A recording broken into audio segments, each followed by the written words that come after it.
years ago. He's worked in China, and he actually has RA as a team who's getting to Worlds as well. So a team that even, you know, people who have higher understanding of the game can put their faith in. But we're in pick ban once again. Teams are swapping sides. We're having similar bans coming out so far. The one difference, obviously, TT taking away the Akali. It is one of those picks that we highlighted. That, the Nocturne, and the Set. Usually one, or as we saw in game one, two of those are the picks that fall through drafts. So TT changing it up quite a bit now with being on blue, able to get some more of those target bans out. Being on blue, of course, like you said, able to give them the priority of first pick, and we'll see what RA want to give them. The Akali not going back into the Fofo's hands was too much of a menace on that, and see what RA want to prioritize. Still things like the Varus available, the Viego, the Lee Sin, which is banned away. So, sorry, the Viego was banned, but we'll see what TT want to go for. They could go with the Xin Zhao, which was banned in the first game. Yeah, this would be the expected pick in my mind. Xin Zhao right now is just so strong. He works in a lot of different types of compositions, which I think is the best part about him, to where you are pretty much the strongest early game dueling jungle outside of Olaf, which we've seen, you know, got a small buff this patch. We've seen more teams like to gravitate towards that lately. You can disengage, keep people away with your ultimate other than, you know, one target, so pretty good for that. He's a champion that can serve as a frontline later on. So overall, very versatile. Also is one of the champions that does open up using AP champions in your soul lane. So if you do want to go for something like a Sylas for this is a time where you are able to do it. And now for RA, we're going to see what they want to gravitate towards, because the LeBlanc being hovered right now, we hit on before how when you see the LeBlanc, a lot of time you do see that Volley Bear come out right alongside her, bring that early game skirmishing power. It has been Lil Yen's most played champion so far too. Mixed success, sitting 3-3 right now on the champion, but one of the only picks we've seen that can go toe-to-toe in the early game, but instead, Lil Yen wanting to be one of the people to follow with the Trundle trend. We haven't seen too many players pick this one up, but is a champion who also a decently strong early game duelist with, you know, your Q coming out, being able to steal away some AD. You're a champion that's not under too much threat from, I'd say, being like invaded and solo killed yourself because of things like Pillar being able to come out, stop enemies from coming in. Extremely good against immobile carries. So if we do see TT lock in the Varus, this is something that Lil Yen will be able to disrupt later on in the game. Well, it's definitely had mixed success on the Trundle, some highs and lows so far, and its re-emergence throughout the LPL and World Leagues. But for TT, they are going to go with the Varus, of course, picking themselves up a nice combination of jungle and bot lane aggression. Should be able to get some decent priority in that bot side, maybe look for some early dragons or even a Rift Herald or two. And now for the side of RA, what do you want to prioritize here? Do you want to look for your AD carry or your support to try and make sure that they get a decent matchup into this particular game? And looks like they're hovering towards that Kalista here, and they are going to lock it in. I'm a bit surprised we didn't just see RA go for, you know, maybe another soul laner here. Pick up the Gwen. You have double AP soul lanes with an AD jungle, so it makes sense. Gwen's still an extremely terrifying pick that Cube has played. But like you said, instead going towards this Kalista for iBoy, a pick he has only played once so far, but was a win. And RA going to what you were talking about before we came into this draft of, hey, you know, if you want to play that more aggressive style, cool, but bring out champions that do go along with that, that do enable that to work out. So the Kalista, the LeBlanc this time, RA going to play a much faster paced game. I think this game can be quite hard for Fofo because for iBoy, I'm sorry, you do have a lot of easy ways to get locked down, right? You're dealing with a Nautilus, you're dealing with a Chains of Corruption coming out from Varus.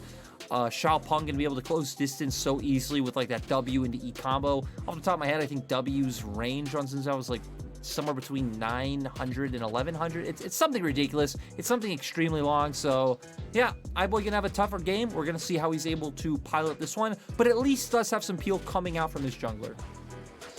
Has a little bit of peel, has a little bit of protection there, as we do see the Set Leona banned away alongside the Lulu and Sylas. So now Rare Adam, they'll have the first pick of the litter, and it looks like they're going to be giving their top laner the counter pick, as we have yet to see either of the solo laners for the side of ThunderTalk. And RA Wouldn't mind seeing the Alistair. I think it gives good disengage, but the Taric also gives a good amount of safety should you get all in on. But gotta go with the man, the big beefy boy in the bot side. Still got a lot of playmaking potential and does give you a little bit of kiting as well.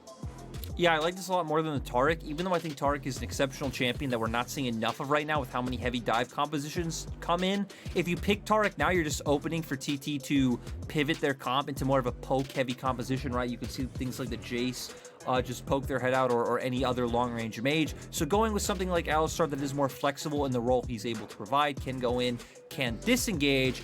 And now for TT, they're going back to the Wombo combo. They're going back to this composition that's all about the Camille or the Xin Zhao, able to set up the Galio.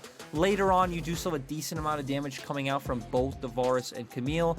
And now for RA, I wonder if they'll actually want to lock this one in. It is one of the go-to counter picks to the Camille, something that typically only players who main the Jax are willing to bring out. I think someone like Bin is the person who jumps to our mind. But Q is going to lock it in, so going to guarantee himself a strong laning phase, also going to be able to match the scaling. And both compositions this time around, I'd say, are a lot more pick-oriented. In terms of 5v5s, I think TT's is a bit favored. It is a bit easier to execute, right? Locks someone down with the Hextech Ultimatum. Galio follows in. SamD should be able to sit safely in the backline unless Fofo can find some sort of flank or like play over terrain very well. So TT this time around, I like what they're running. It makes a lot of sense. RA, I'd say a lot more of a skill expression draft coming out. What kind of advantages can Fofo find? How far ahead can iBoy and Hung get in this bottom lane? And then how can Cube find his own advantage in that soul lane where he did get the counter pick? Just to answer your earlier question, the Xin Zhao W, Wind Becomes Lightning, has 1,000 range. As had a quick look up there as we looked in towards the last of it there. So yes, absolutely absurd amount of range on that Xin Zhao, and we'll see if Xiaopeng is able to find, again, the same level of engagement that he had in the first game, or if it is going to be more about RA, as you say, having that skill expression. And this is kind of what I wanted to see from RA. This is exactly what I wanted to see them do. We talked about how, you know, in game one, they had the early game aggression without the early game champions. Now they can have both. Now they can look for those engages, look for those advantages, and give themselves a bit of a pat on the back should they be able to snowball this one out of the lead. But I feel like TT have a couple of good ways of going about it. A lot of power picks there between the Xin Zhao and, of course, the Varus. So we'll have to wait and see as we are just about to jump on the Rift for Game 2 of this best of 3. You know, one really interesting thing that I took away from everything you said, you know, was the Xin Zhao range. You know, 1,000 range on the W. And it just always leads me to find interesting that in League of Legends, you know, we use Teemos as our, like, metric of range, right? A Teemo's base model is 100. So, you know, Xin Zhao W, yeah. 10 Teemos. It's such a strange metric. But I suppose in the scheme of a video game, you kind of have to come up with your own measuring term, because it doesn't really work to use like meters or miles if you're over in America. I'm just saying, here you are in LPL. We cast this game, these players competing blood, sweat, and tears, and you call it just a video game. Yeah. What are you doing? Why you gotta call me out like that, man? God, where's our boss, brother? Where's our boss? I'm gonna call from our boss Clark right now. I don't want to answer it though, just in case it's bad news. It's just a video game. Just a video game. So speaking about this video game, we're already seeing Cube get control of that lane. Level 1, incredibly strong, right? You start with the Counter-Strike. Nothing Longxing's really able to do. Longxing did make the adaptation of taking Ignite in this lane, so he is looking to want to be aggressive and come out with that laning advantage from having that dueling summer spell. You would expect to see Xiaopeng to want to play around it, but Xiaopeng's actually looking to invade bot side and just play around the fact of how aggressively SamD and Pudding are playing. So trade side coming out for both teams so far. Yeah, looking to see if they can get something going for them. And as you can see there, Xiaopeng is getting himself the red buff immediately from Krugs. Dropped a ward nicely there into the bush, but has already expired. So they knew there was no shenanigans happening in that bot side. And that is something that I do actually quite appreciate there from the side of TT. They recognize that someone like a Trundle has fairly good early skirmishing power, as they are going to try and see a bit of a skirmish happening itself on this top side, or bot side. As we can see, Xiaopeng, he's got nowhere to go. He's not going to invest away his flash. And that is first blood for Lian and the ownership of the entire bot side jungle.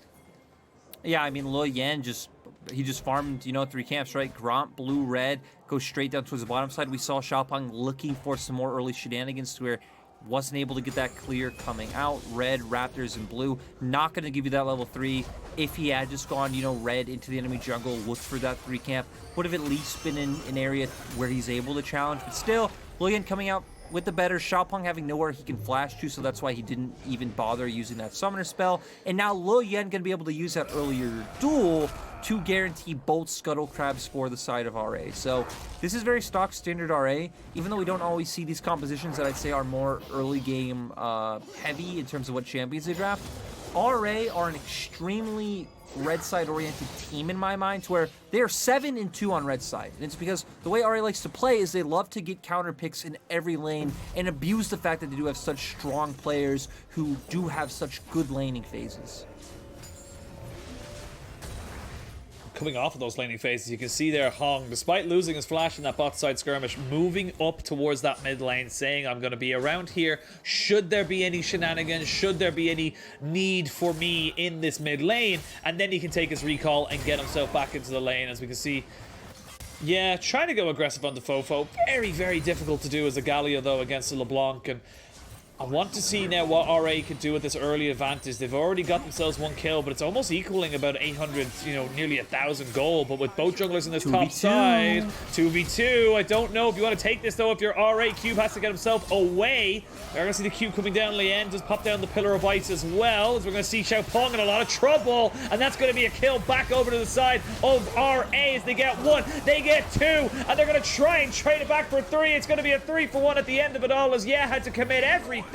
And that's 3 kills for 1. RA are already starting to get the gears moving. Coming into that skirmish, Lo Yan was 2 levels above Xiaopeng. Doesn't matter if he hadn't backed already. He backed now, tons of money. This man's already making his way towards his mythic item. But you're right, that feels great for RA. And we come back to top lane. Cube not even losing his wave, right? Gonna be able to pick up everything, not really be behind in terms of CS. And we're at a 2k gold lead for the side of Rear Adam already off of these plays. We're gonna see the engage come out onto Cube. They commit everything already though, so no cooldowns that they're able to use on Lo Yan. Like we said, Lo Yan's level 5, so of course he's gonna be able to take down Xiaopeng. Really clutch flash coming out here, securing that Camille goes down, and then sure, is able to pick this one up, but had to commit a flash to be able to pick up this kill. So you committed all of your resources to get that 3-for-1 trade. And just such great knowledge of how strong the Trundle is. The base damages he had, knowing that, yes, I hadn't gone back yet, but I do have these 2 levels. I do have this damage and this just straight up base health and base numbers to be able to make this one work. And RA really coming out trumps, and they're going to be able to convert that into the first dragon of the game at 6 minutes and 20 seconds. So fairly decently early. Should be able to get themselves rolling towards that Dragon Soul nicely. And honestly, right now, RA, 2,000 gold lead, Dragon there as well. They are the ones in the driving seat, and TT, they're scrambling to find a response to it. Yeah, TT, they're going to set up a play top side.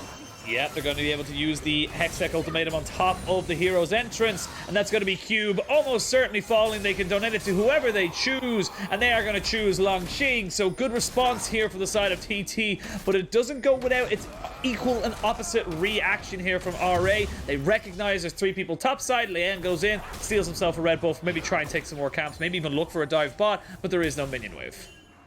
Yeah, and I mean, the big thing as well is that Fofo now has a window to move from mid lane, so he can start just making his way down. Even if he just hovers in Fog of War, Samdean Pudding will have to back off. Instead, RA not going to look to go for this play. They're just going to let iBoy get this one plate and probably back off. But, ooh, really nice Q coming out from Samd, actually preventing that play from happening. But going back up to what we saw on top side, right? This is what TT are going to look for over and over again. you drafted the Camille the Galio. We knew it was coming. They're just going to keep looking to abuse his top side. So Cube, not going to have a fun game this time around. Not much RA are going to be able to do about it either. For RA, your best bet to counteract that play, right, you're not just going to guess when Ye is going to look for it. Get a lot of vision around mid lane. Try to spot when Ye is starting to move. Then you can look for those counter gates, look for those counter plays around top side. So, right, that old philosophy of if a team has a global, attack the global directly. And if RA can do that, they can stop a lot of the momentum that TT would be able to find, though. It is still a 2k gold lead for the side of RA. They're already making their way up towards this Herald. It looks like TT won't even want to contest with the fact that Sambi and Pudding are still down in the bottom lane. No movement from the bot side of ThunderTalk, and gotta admit, it's probably the smart move here. There's too much of a wave building up here into the top side. They want to try and get this bot lane back into the game with a couple of plates, and this is kind of what we wanted to see from RA in game 1, where they did decide to go for a contentious contest into the Rift Herald. So instead of that, they're just going to be able to get themselves a plate or two, get themselves a lot of minions as well. And RA should be able to use that Rift Herald fairly decently, either top or mid. They may even look for a dive bot and use it there. So plenty of options on the table here for Rare Adam. Yeah, and for TT, there isn't really that many. If they'd been set up earlier, they could have looked for an invade into Lo Yan's bottom side jungle, stolen away some of those camps, and really truly committed to bot side. But Xiaopeng pathed up from base towards top, wanting to full clear down. So that play not available. They're still trying to set up this play. We don't have ultimate for Ye, though, so it could be quite risky, especially right now where Fofo is on this half of the map because he's picking up blue buff. I think TT realized that the blue buff handoff is going on, so they decide to axe the play, not look for it. And now for Lo Yan, it looks like he's going to start making his way towards top side. Longxing's, you know, pushing out his wave, looking for those aggressive trades, doesn't have flash, so I think it's a really good area for RA to attack. Keep attacking that top side of the map, get some more kills onto Longxing, get either Cube or Fofo ahead because they have the ability to take over the game with the Jax and the LeBlanc. They are doing exactly that right now. We can see the Pillar of Ice going down to try and slow down Longxing. Does not have a hook shot, but does have a Hextech ultimatum. Sadly, though, for him, no longer has his life, and that is going to be a quick and easy kill here for RA. And you don't have your jungler on this bot side. Xiaopeng up on the top lane trying to get his camps, and means you can't really answer for it anywhere else on the map. Yeah, and, you know, RA even have the Rift Herald, so I wouldn't be surprised to see if they wanted to drop that one down and give that gold over to Cube. It looks like RA were respecting the possibility that Xiaopeng was on bottom side with how quickly Iboy and Hung backed up from the wave, but now they know, hey, Xiaopeng's up towards top side, nothing we really need to do here. This now gives Lo Yan a bit of tempo to where he's like, hey, I can safely make my way to go do the Scuttle Crab. Path around mid. If Galli overextends, look for a gank. If not, just go to my Raptors and start preparing for this dragon that's going to be up in 40 seconds. Oh, Sam D. He's getting caught out. The Ignite is ticking. It won't be enough to kill him off just yet, but he has lost all of his summoners. You can see Iboy putting down the punishment onto Pudding, and that's the TT bot lane are going to have to back away from this. They won't be able to defend against this dragon, so that should mean second Drake going over the side of Rare Adam, and Fofo even just going himself into the fog of war, making sure that he is invisible, giving that sense of fear to the side of TT, knowing that they have to pay respect for him.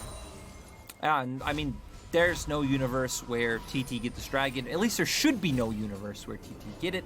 Not sure if Ari will decide to give it for free when they should. Doesn't exactly right. Doesn't look like they will. So Lian's already going to start it. We didn't even get to see how all that burst came out because looked like it came out in an instant on Sam D, forced to use both summoners. So TT are just losing everywhere on the map. Fofo's been able to keep up constant pressure in mid lane, and I feel like ever since a lot of the Galio nerfs we got, you know, like a long time ago over numerous patches, in the LeBlanc matchup specifically, you're kind of just like a budget Lissandra. You nullify her all in, but at the same time, she can still look for aggressive trades onto you because you're a melee champion. She can get in quickly enough to where she can get the damage on you before your taunt comes out, bait out your aftershock, and then look to re-engage for the all-in. You don't really have a safe way to wave clear from the fact that you are a melee champion. So, yeah, not doing too well. Is going to taunt up Fofo. Yeah, it's Fofo. Did take a fair bit of damage. The Rift Herald has been dropped now into the mid lane, and they will not get a charge off. So Liam, big mistake there from him, not able to get any of that plate gold whatsoever. And Little small moments like that that do bring us back to reality for RA. They do not have a perfect record. They are, of course, sitting at 6-2. But definitely small moments like that that just kind of squander what is, as we said before, a very, very strong team. People should be looking legitimately towards, maybe, high playoffs. And Lian trying to put down the pain on top of Xiaopeng, but there is a Hextech ultimatum and a grand entrance as well. So, see if they can get everything going for them. But yeah, has to back himself away. Immediately, he flashes out underneath his own tower. Cube is here. And with all those ultimates, with all those globals used, oh, not quite able. Cube does flash forward, but not able to get anything. Never mind, the leap strike is good enough. And he keeps himself alive. That is nicely done there by RA. They really, really overforced it, but they made it stick. I mean, you can see Xiaopeng thought Cube ended up running it down in the end, not realizing how much damage he would be able to have coming out. And then he's the one that runs it down. So punishing Xiaopeng, I get it though, right? That was on a nice edge. It was very back and forth. I can understand how Xiaopeng, you feel like you probably have the burst to take him down. Instead, he has a W. Seems like he had that third hit R passive come up as well at the same time. Because, yeah, that was about 30% of Xiaopeng's HP just absolutely obliterated. So, next objective coming up should be the second Rift Herald. RA are going to make their way towards the top half of the map. I think at this point you're even fine just keeping iBoy down in bot side. If TP look for a contest, you can just posture, try to back off, try to buy time, and give time for iBoy to move. And if they don't contest, you're losing nothing on the map. You're just getting so insurmountably far ahead. It'll be so hard to contest. We're at 14 minutes. We're almost a 5k gold lead for Rare Atom. Yeah, they are 4,000 gold. You can see Rare Atom setting up a trap here for anyone who should walk over. I think they do know now that Longxing is there. Yep, they flash in on top of him. The Hex Flash, of course, this time around. No way of escaping there for the Camille. Hook shot was used. And that's going to be easy pickings here for RA as they continue to just put down the hurt on the TT. Yep, just doing really well. Also to note, we have Sam D going towards the Duskblade, so a bit of the new meta coming out now with the nerf on Prowler's Claws. Fofo looking for the flank. Yeah, he's not looking for the flank. Yeah, there's no flank. He saw the amount of members that were probably coming down on that bot side, so probably more so a defensive, protective TP from Fofo to make sure that iBoy did not get killed off and put himself in a position to be able to protect him. But nevertheless, it does mean the Rift Herald goes over to Rare Atom. And again, looking at a 5,000 gold lead, almost 5,000 gold lead, as they pick up the Rift Herald and look to see where they want to place that one. Drag it up in a minute, and that will put Rare Atom onto Soul Point. It is an Infernal Rift and an Infernal Soul, so not exactly great if you're ThunderTalk, because they need to start stopping these stacks. They need to try and stop this massive buff going over to the side of RA, who will gladly take it off when you look at all of their champions. Yeah, and for TT, I mean, your only real option is playing around your Camille, right? Your bot lane doesn't offer that much. If you look for your own bot lane or commit Galio ultimate to that, I feel like RA still should be able to win out, or you have the disengage coming in from the headbutt from Alistar. And yeah, that one did work out once again. That's twice in a row.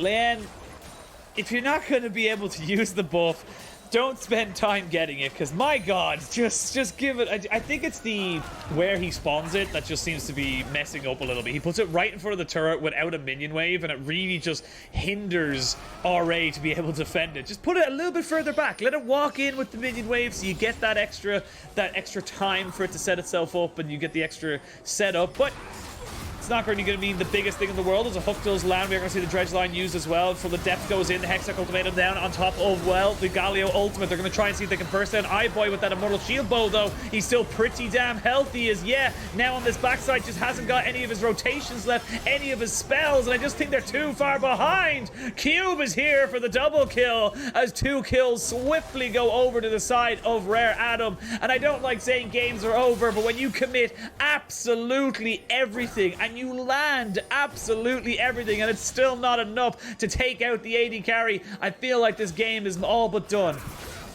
Yeah, they just don't have the damage, Penguin. I mean, look how far forward Fofo can even walk up and feel no threat. He's walking into 3 members. He knows that they have nothing to take him down, and he's going to kill Xiaopeng. He may be able to do it. It's still a little bit risky for him to move forward. He can do it. No, I don't think he can, sadly. But Soul Point has been picked up here by Rare Adam. They pick up the bot lane turret as well, along with the mid lane tier 1. So there's 2 turrets going down, and this gold lead has blown up to 8,000, a little bit more, nearly 9,000 gold here in favor of Rare Adam. And we wanted an early game stop. We wanted a convincing win. This is looking hella convincing. You know, we're going to replay Soul to my point. But we're going to see here, like you said, we see the Nautilus hook come out. They find the ultimate right on Kalista. They chain it perfectly. Longsheng goes in. He finds the window, but you just don't have the damage. You have no burst coming out. Sam D was taken out of the fight for members like Fofo zoning him away. He is actually all your damage at this point in time because let's remember, Xin Zhao was completely taken out of this game early on. Still 2 levels behind Lo Yen, so... Right, you said calling a game over, not a good thing, but I mean, TT need miracle after miracle after miracle. They need their miracles to have miracles, you know. They need it all right now. So TT not looking too good. Not really an unexpected result by any means. TT does have stable talent, as iBoy did say before, but he also said, hey, if we come out the gate swinging, we should be able to have a pretty easy win, and that's what they've done here today. Honestly, well, that's what they're looking to do here today. Yeah, I was gonna say. Am I right? Am I right, Penguin? You're right. You're right. You know, even when you're wrong, you're right. But again, it's becoming so difficult, of course, for a team like TT when you're this far behind to really make anything work for you. We can see now they're trying to commit ultimates just to save their support, and now Longsheng jumping onto this backside, but Hong is just tanking up so damn much. They can choose when they want to do this. This is a 4v5. There is a Jack split pushing in the bot side. Nowhere near this, and RA still look like they're the ones that are going to be able to come out on top. I mean, think about it. Cube doesn't even have TP. This is so disrespectful from RA to look for these plays where they're like, hey, let's aggressively push into the enemy topside jungle while our top laner is split pushing bot with no TP. But like you're saying, they're so far ahead, they're just able to do it. TT aren't able to punish. Maybe had a Chains of Corruption or something come out, they could have found a kill, but at the end of the day, they're not. Now Cube looking to punish Longsheng. Fofo waiting in the wings. If Longsheng walks even a little bit too far forward, he's just dead because we need to remember he didn't take Flash this game. He doesn't have Flash and only barely has a mythic item. He's against a Divine Sunderer Sterix Gauge and still plated caps as well. And it's just so difficult into a matchup that is a pretty decent counter into the Camille as well. You can mitigate a lot of her burst damage off the passive with your counter strike. You can do so much with this Jack's pick. And 20 and a half minutes into this game, 2 minutes until that dragon spawns, will be Soul Point here now for RA. They've got themselves a 10,000 gold lead, and they're not going for the land speed record right now, but they are certainly looking to end this series in style. Yeah, RA are looking to have, you know, comfortable night. They have the pajamas on. They're wearing their slippers. You know, they have a tub of ice cream in their hands. They're watching some really sad like soap opera, and they're taking their time. They're fine. You know, that's what RA does. They should be able to find more kills, as Pudding right now is looking to be dead. He's dead, Penguin. He's gone. Yep, he is in fact dead and gone. You can see the Zonya's now being put out here. Fofo in a little bit of trouble, and Fofo will die, as will Hong. No, he will not. He gets saved there by the Kalista, but who is dead is this Trundle, who was Hextech Ultimatum and had nowhere to go. But Cube does not care. Cube cares not for your silly PvP. He is PvE at all times, or 1v1. That is all he cares about as he pushes into that top side, continuing to lose farm. What is that boy doing? He is losing his heal. That's what he's doing. when he, I think he queued forward right there. Like, wait, there's 3 members right in front of you. Your Alistar's at base. Your Jax is pushing top. Well, just gave a summoner for free. Maybe RA want to make this more competitive right here. My only explanation of the clip is that RA put on their slippers too soon, as we see the knock-up come through. iBoy not able to walk in through the choke with Sam D zoning him off. And as you highlighted, Cube's not part of this fight. Every fight going forward seems like it's just going to be a numbers advantage for the side of ThunderTalk, just because Cube, he just doesn't feel like partaking right now. He has teleported and is still split pushing. Yeah, call back later. We'll see how we get on as we see the Chain of Corruption going down. It is going to be cleansed away by Hong as he pops down his ultimate as well. The Everfrost not going to land. Dragon is live. A lot of key ultimates have been burnt here by the side of TT, but important to know is they still have the Nautilus ult in the back pocket, so they may look to try and go for that particular one. Jax is going to be able to take a tier 2, but this is Dragon's Soul. Now he's committing to use the TP to try and get himself into this fight, and this is a little bit of a bad situation now for the side of TT. You can see the counter-strike off on the backside. Sam D is the target, and it's going to be the jungler and AD carry of ThunderTalk taken down. 2 kills for the Jax. When he wants to play, he plays hard. Triple, quadra for Cube, and that's enough for the Dragon Soul and probably the game. I mean, at the very least, RA will be able to take a significant amount of TT space, or even just decide to turn to this Baron. We see when Cube decides he's ready to be part of the team, there is nothing TT can do to answer. They realize that timers are too short. Instead of looking for, you know, a tier 2 turret or an inhibitor turret or anything like that, just go for the Baron, get the resets off, buy your items, come back out on the map. We're going to see a 3-lane setup come out from RA with the fact that they do have a LeBlanc and a Jax. And then it's about what opportunities and how much they want to help TT's KDA going forward. I feel like that's what we're going to see. How nice, how benevolent are the rare Atom gods, and how, you know, merciful are they on their enemies, as we see here. Fofo finding a good amount of damage onto Sam D, and you look, Cube just instantly flashing on him, takes him out.